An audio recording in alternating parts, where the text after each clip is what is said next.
الحمد لله الذي جعل في السماء بروجا وجعل فيها سراجا وقمرا منيرا والحمد لله الذي شرفنا بدور نبينا محمد صلى الله عليه وسلم أشهد أن لا إله إلا الله وأشهد أن محمدا عبده ورسوله اللهم صل وسلم وبارك عليه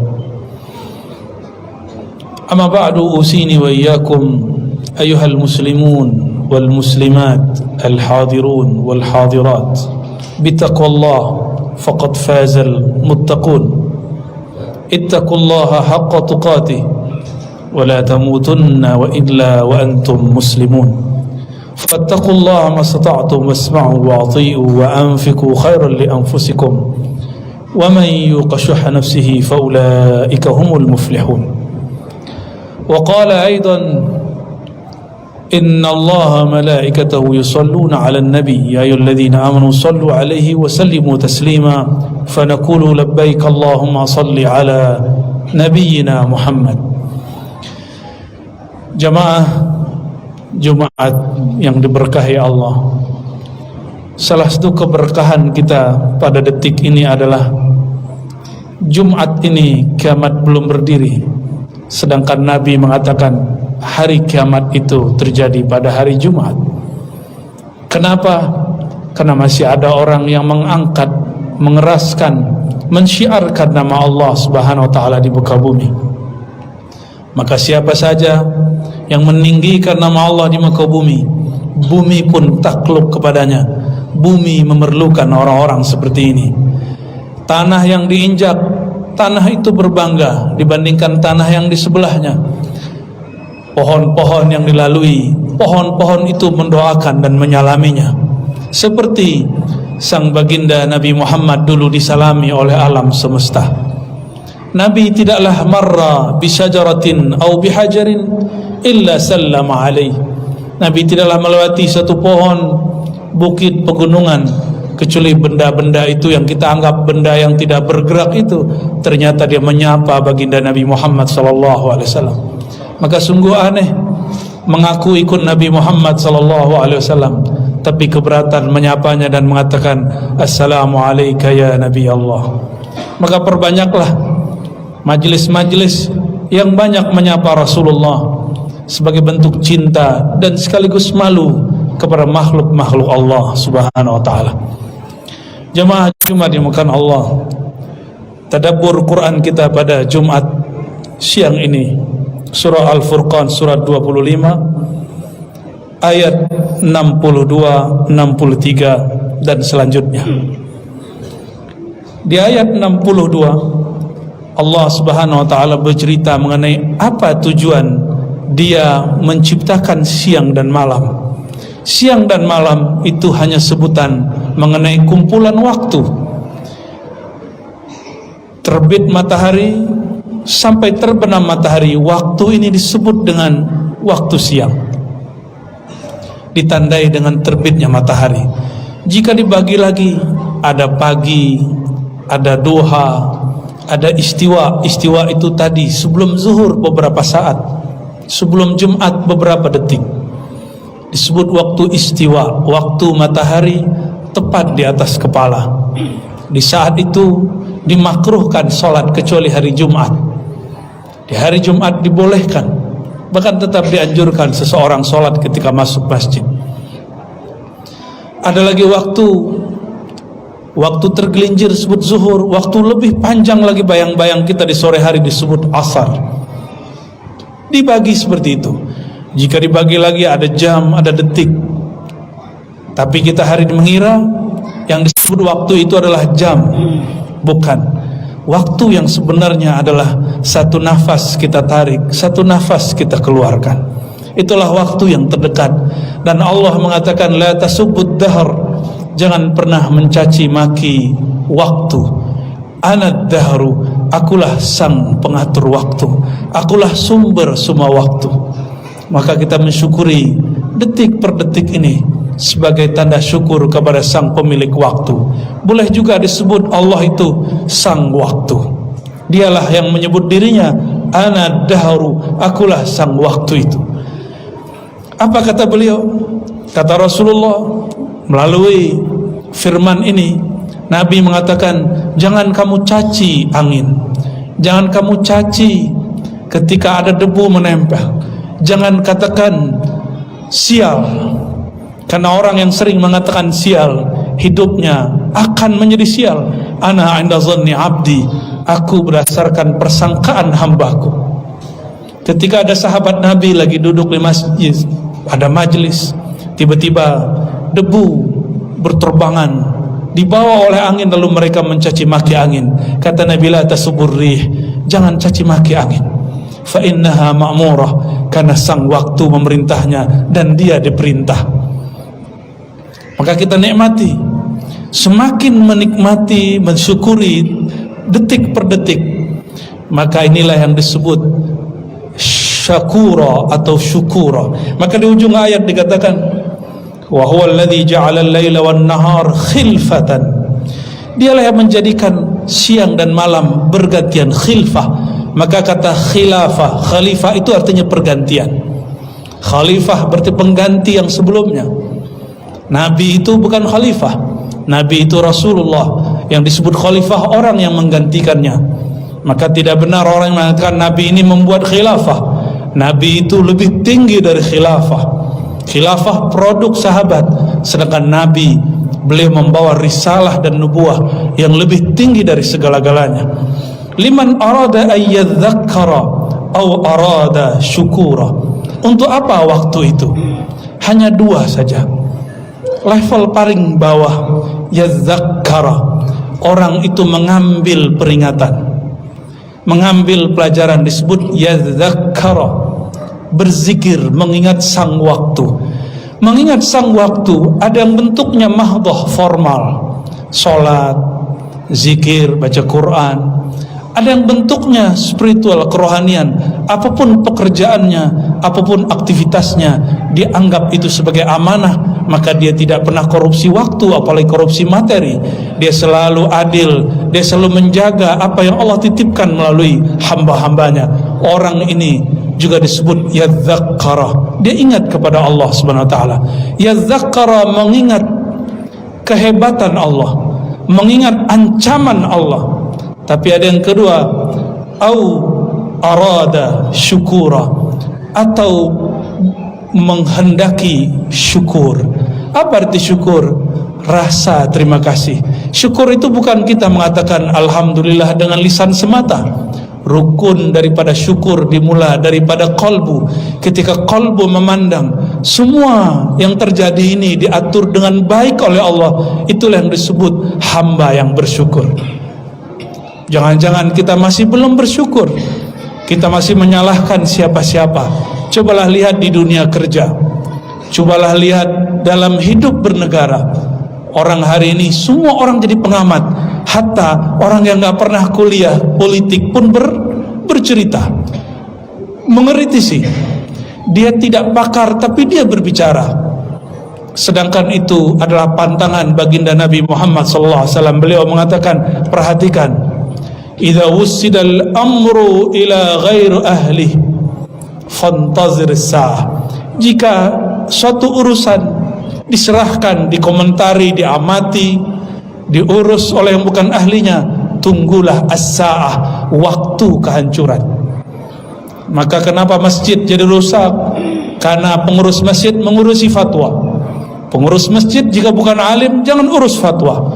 Jamaah bukan orang alim, jangan urus fatwa. Fatwa urusan ulama. Fatwa itu dengan neraka cuma satu hijab saja. Keliru dengan sengaja, tidak insaf di situ, dia langsung kakinya di neraka Allah. Nauzubillah min dzalik. Maka kita betul-betul hati-hati. Itulah yadzakkara. Lain dengan syukura. Syukur ini memandang keindahan Allah. Orang-orang ini hidupnya penuh dengan rahmah, kasih sayang. Sedangkan yang pertama penuh kehati-hatian karena rasa takut. Lalu Allah mengatakan wa ibadur rahman, hamba-hamba Allah yang rahman. Ibad jamak daripada abdun, hamba-hamba, ciptaan-ciptaan. Lalu Allah memberikan namanya di belakang nama hamba ini, hamba-hamba yang bergantung kepada Rahman-Nya Allah. Apa beda Rahman dengan Rahim?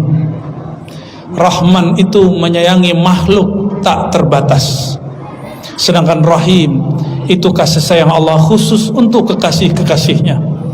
Itu perbedaan Rahman dengan Rahim. Ibadur Rahman karena dia bergantung dengan Allah yang menyayangi semua makhluk tanpa terkira, baik yang menyembahnya ataupun yang menentangnya, tetap Allah berikan setetes kasih sayang, apalagi yang menyembahnya. Mereka yang bergantung dengan nama ini tidak pernah sombong kepada siapapun, hatta kepada orang yang menentang Allah Ta'ala. Maka disebutkan di dalam ayat ini, alladzina yamshuna 'alal ardi hauna. Mereka itu ciri-cirinya, ciri-ciri kekasih Allah Ar-Rahman, dia berjalan di muka bumi hauna, dengan penuh kehinaan, tidak pernah merasa dirinya lebih alim, lebih benar ajarannya, lebih bagus manhajnya, mazhabnya, alirannya. Tidak pernah. Dalam hatinya dia mengatakan, ya Rabb, jika ada makhluk paling hina menurut manusia, akulah itu ya Allah. Inilah mereka ibadur Rahman. Mereka lah wali-wali Allah di muka bumi, meskipun dia bukan ustad, bukan ulama, bukan pengurus masjid, orang yang mungkin tidak dikenal, tapi di kalbunya ada rasa hauna, merasa hina di hadapan Allah, karena dia mengatakan, ya Rabb, mungkin orang memujiku karena kelihatan soleh, solehah, tapi batinku engkau maha tahu. Di dalam pikiranku, dalam diriku ada nafsu yang liar yang tidak sanggup aku kendalikan. Masing-masing kita tahu itu, bahwa di dalam diri kita ada serigala yang luar biasa, ada syahwat yang betul-betul meluap, tapi kita tutupi dengan pakaian-pakaian kesolehan. Mereka karena sadar diri mengatakan, kami hamba yang hina. Wa idza khatabahumul jahiluna, jika orang-orang jahil yang suka komentar, maka lafaznya selalu khatabah. Dan memang dari dulu orang yang tidak berpengetahuan itu suka berkomentar, dan ciri-ciri orang alim, dia berkomentar sesuai saatnya. Apa kata mereka jika dikomentari orang jahil? Salama. Inilah lafaznya, qalu salama. Apa arti salama? Jika orang melemparkan tai kepadanya, kotoran kepadanya, dia tidak membalasnya dengan kotoran. Al-Quran mengajarkan idfa billati hiya ahsan. Jika kamu diserang, dicaci maki, dikata-katai, jangan balas dengan hal yang sama, berarti kamu sama dengan mereka. Tapi qalu salama. Salama bara'atun min kulli syarrin, bara'atun min kulli auratin, terlepas kata-katanya, sikapnya dari kata-kata yang kasar, kata-kata yang hina, kata-kata yang kotor. Masih ingatkah kita kisah Nabi SAW berjalan dengan istrinya tercinta Sayyidatuna Aisyah radhiyallahu taala anha? Ketika berjalan, tiba-tiba Yahudi yang dalam hatinya ada kebencian membuli Rasulullah dengan salam yang tidak pas. Assalamualaikum. Hadis sahih Muslim, dan hadis ini mengabadikan bagaimana kisah Sayyidatuna Aisyah ketika suaminya dibuli, dicaci maki oleh seorang Yahudi. Nabi hanya menjawab waalaikum, tapi Sayyidah Aisyah dan hadis yang lengkap mengatakan alaikumussalam wal la'nah. Riwayat ini jarang disebutkan, kita hanya potong di kalimat alaikum. Apa jawaban Sayyidah Aisyah? Justru kalianlah yang terlaknat dan sial. Assalamualaikum artinya sial bagimu hai Muhammad. Dasar kamu orang terhina hai Muhammad, orang sesat hai Muhammad. Bagi ahli kitab, Nabi Muhammad itu sesat karena dianggap didatangi oleh setan. Orang-orang Yahudi memusuhi Sayyidina Jibril dan menganggapnya sebagai iblis yang terkutuk. Maka Nabi Muhammad, Nabi Isa bagi Yahudi dianggap sebagai aliran sesat, kelompok membawa ajaran baru yang menyimpang. Apa jawaban Nabi alaikum? Ketika Sayyidah Aisyah menjawab, ditambahin alaikumussalam wal la'nah, dua sekaligus. Kalianlah yang sial, bahkan kalian terlaknat. Nabi menegur Sayyidah Aisyah, bukan menegur sang Yahudi. Apa kata beliau? Wahai istriku tercinta, bukankah aku telah menjawab wa'alaikum? Kata Sayyidatuna Aisyah, ya Rasulullah, engkau dihina. Berarti normal, sekelas istri Rasulullah, sahabat Rasulullah, murid Rasulullah, wajar nabinya, gurunya, bahkan suaminya disinggung, dia kemudian emosi. Tapi Nabi kemudian mendidik Sayyidah Aisyah untuk tidak membalas dengan emosi. Kata beliau dalam sabdanya, sungguh tidak ada yang mampu mengalahkan kekerasan, kekasaran, kecuali kelembutan. Al-hilmu, bersikap santun. Inilah orang yang dalam kalbunya ada cahaya ajaran Nabi Muhammad sallallahu alaihi wasallam. Ketika khatabuhumul jahilun, ketika orang-orang jahil mengajak dia bertengkar, berselisih, dia tidak emosi, salama, dadanya lapang, kata-katanya pun santun. Maka siapa saja yang mengurus masjid, mengurus majelis, jika ada yang tidak senang, jangan pernah menanggapinya dengan emosi. Tanggapi dengan hal-hal yang sederhana, bahkan tanggapi dengan hal sikap yang bisa membungkamnya. Perbanyak saja aktivitas kebaikan, Allah akan bungkam orang-orang yang tidak faham. Lalu di ayat berikutnya dikatakan ciri-ciri kekasih Allah bukan dimulai dari ibadah. Kekasih Allah dimulai dari hal spiritual, hatinya merasa hina di hadapan Allah. Lalu yang kedua akhlak, baru yang ketiga ibadah. Ini yang disebut kekasih Allah. Beda dengan kita yang memandang kekasih Allah itu yang banyak sholat. Tunggu, sholat nomor 3. Maka di ayat berikutnya, walladzina yabituna lirabbihim sujjada wa qiyama. Ciri ketiga dari kekasih Allah ibadur rahman, mereka yabitun, mereka istiqamah malam hari untuk rukuk dan sujud kepada Allah, qiyam, berdiri membaca ayat-ayat Allah. Maka kesolehan pribadi bagi seorang kekasih Allah ditaruh nomor 3. Tapi kesolehan spiritual dan akhlak untuk bergaul secara sosial itu ditaruh di nomor pertama dan kedua. Baru kemudian dia jika berdoa tidak berdoa untuk dirinya, dia berdoa untuk umat. Apa doanya? Walladzina yaquluna rabbana isrif 'anna 'adzab jahannam. Dia tidak berdoa untuk dirinya, ya Allah kayakan aku, selamatkan aku. Tidak, dia berdoa, ya Allah isrif 'anna. Boleh kita artikan jauhkan. Isrif itu juga boleh artikan arahkan sejauh-jauhnya. Jauhkan kami, 'anna, bukan dirinya, 'anni, tapi semuanya umat dari azab jahannam. Inilah ciri ibadur rahman, kekasih-kekasih Allah. Bahasa vulgarnya wali Allah. Maka wali Allah di kalbunya umat Nabi Muhammad. Ini yang diajarkan baginda Nabi ketika beliau hendak sakarat, yang dikatakan ya ummati. Itu hadis sahih riwayat Imam Nasai dan imam-imam yang lainnya. Nabi ketika mau wafat bukan memikirkan apakah aku masuk surga atau neraka. Yang dipikirkannya bagaimana nasib umatku. Maka siapa saja yang dalam dirinya ada nur Nabiuna Muhammad SAW, ada ajaran cinta kasih Nabi Muhammad SAW, maka dia selalu memikirkan umat. Memikirkan umat bisa lewat majlis, bisa lewat pergerakan, bisa lewat politik, bisa lewat masjid, bisa lewat mengajar.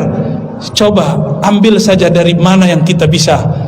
Yang penting kita berkhidmat untuk umat Nabi Muhammad SAW. Terakhir, doa dari Sayyidina Al-Khidr alaihissalam. Beliau berdoa yang disebut doa para awliya. Allahumma arham ummata Sayyidina Muhammad. Ya Allah rahmati umat Nabi Muhammad. Allahumma aslih ummata Sayyidina Muhammad. Ya Allah perbaiki, sempurnakan umat Nabi Muhammad. Allahumma jubur ummata Sayyidina Muhammad. Ya Allah bantulah umat Nabi Muhammad. Para ulama kita meyakini siapa yang melazimkan baca doa ini sehingga dia mencintai umat Nabi Muhammad, dia akan diangkat menjadi kekasih Allah karena dia memikirkan dan mewarisi apa yang dulu difikirkan baginda Nabi Muhammad sallallahu alaihi wasallam. Semoga semua yang hadir termasuk hamba-hamba Allah yang ibadur rahman, hamba yang hatinya bergantung kepada Allah yang Maha Rahman, hamba yang sebelum wafatnya Allah tahbiskan angkat menjadi kekasihnya. yang ada di hatinya kerendahan hati, yang ada dalam jiwanya akhlak mulia, yang ada di dalam dirinya terdalam ibadah yang sangat-sangat syahdu bersama Allah SWT dan memikirkan umat semua. Nas'alullah ayyubarika lana wa lisairil muslimin wal muslimat wa yanfa'ana bikulli ma ata bihi nabiyyuna Muhammad sallallahu alaihi wasallam wa yasturana sitran min kulli aibin wa auratin faghfir lana ya ghaffar ya ghafur istaghfiru ayyuhal muslimun innahu kana ghafura. Allahumma salli ala sayyidina Muhammad wa ala ali sayyidina Muhammad an kulli sahabati rasulillahi ajma'in. Alhamdulillahilladzi بنعمته تتم الصالحات وبذكر أسمائه تنزل الرحمات. أشهد أن لا إله إلا الله وأشهد أن محمدا عبده ورسوله. اللهم صل وسلم وبارك على سيد الوجود نبينا أحمد وعلى آله وأصحابه ولبيته وذريته أجمعين. أما بعد أيها عباد الله نشهدكم بأن لا إله إلا هو وأن محمدا عبده ورسوله ونوصيكم بتقوى الله فقد فاز المتقون. اتقوا الله حق تقاته ولا تموتن إلا وأنتم مسلمون. اعدلوا فإن العدل أيها الحاضرون أقرب إلى ربنا الرحمن الرحيم. وإن الله يا أيها الحاضرون قد أمرنا بالصلاة والسلام على حبيبه الكريم فقال إن الله وملائكته يصلون على النبي يا أيها الذين آمنوا صلوا عليه وسلموا تسليما. اللهم صل على سيدنا محمد وعلى آل سيدنا محمد كما صليت على سيدنا إبراهيم وعلى آل سيدنا إبراهيم وبارك على سيدنا محمد وعلى آل سيدنا محمد كما باركت على سيدنا إبراهيم وعلى آل سيدنا في العالمين إنك حميد مجيد. وارحمنا يا ربنا وارحم المسلمين. اللهم اغفر للمؤمنين والمؤمنات والمسلمين والمسلمات الأحياء منهم والأموات وتابع بيننا وبينهم بالخيرات. ربي اغفر وارحم وأنت خير الراحمين. اللهم اصرف عنا عذاب جهنم. اللهم ارزقنا الحسنى من الأخلاق. اللهم زين أخلاقنا بالحلم. اللهم نور قلوبنا بنور المعرفة وبنور المشاهدة والمراقبة. اللهم ارزقنا حبك وحب ما يحبك واجعل لنا يا ربنا العمل الذي يبلغنا إلى حبك. اللهم ارحم أمة محمد. اللهم أصلح أمة محمد. اللهم اصرف كل شر عن أمتي سيدنا محمد صلى الله عليه وسلم واجبر أمة محمد صلى الله عليه وسلم. ربنا آتنا في الدنيا حسنة وفي الآخرة حسنة وقنا عذاب النار والحمد لله رب العالمين. ونسأل الله أن يغفرنا ولسائر المسلمين والمسلمات والمؤمنين والمؤمنات. فاعتبروا يا أيها الأبصار واعدلوا إن الله يحب المقسطين وأقيموا الصلاة.